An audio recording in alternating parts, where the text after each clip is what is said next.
I'm trying to think how I got interested in age. I mean, you know, I wasn't interested in age. Boring.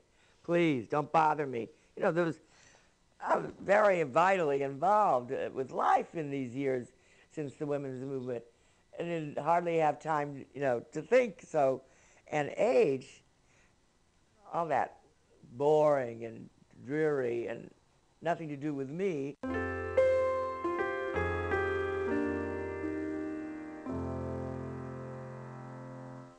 If anything, at this stage of my life, in my 70s, I'm more eager for new adventure. And my mantra to myself is say yes, do it, you know, in other words. And I never regret anything I've done. I only regret things I haven't done. If Betty Friedan only regrets what she has not done, she doesn't have many regrets because she has done a lot. Born in Peoria, Illinois in 1921, she has been a leader from her earliest school days. In an era when a college education for a female was often seen as a preparation for marriage to a successful man, Betty Friedan stood out as a future doer in her own right. She entered graduate school in Berkeley, where she studied psychology under Erik Erikson.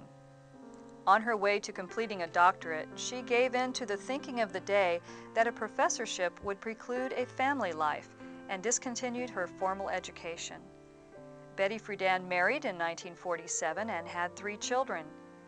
In 1963, her best-selling book, The Feminine Mystique, was published. It criticized the limited roles American society offered women and was instrumental in triggering the women's movement. Betty Friedan used her new fame to organize the National Organization of Women to improve the status of women. The movement sought changes in the law and in cultural practices.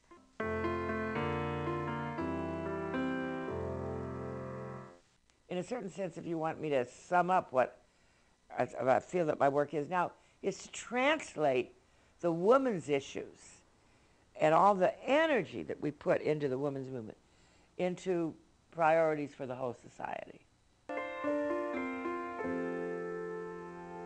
It's not dead, you know, love, sex, all the rest of it.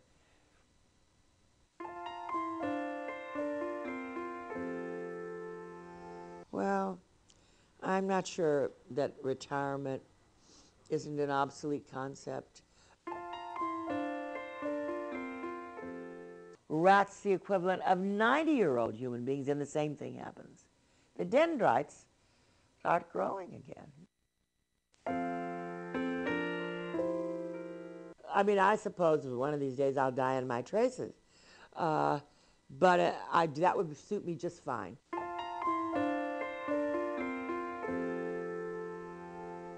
Don't worry if you can't find the answer. Just live the question.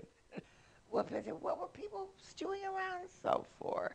You know, they'll think about it 10 years from now, you know.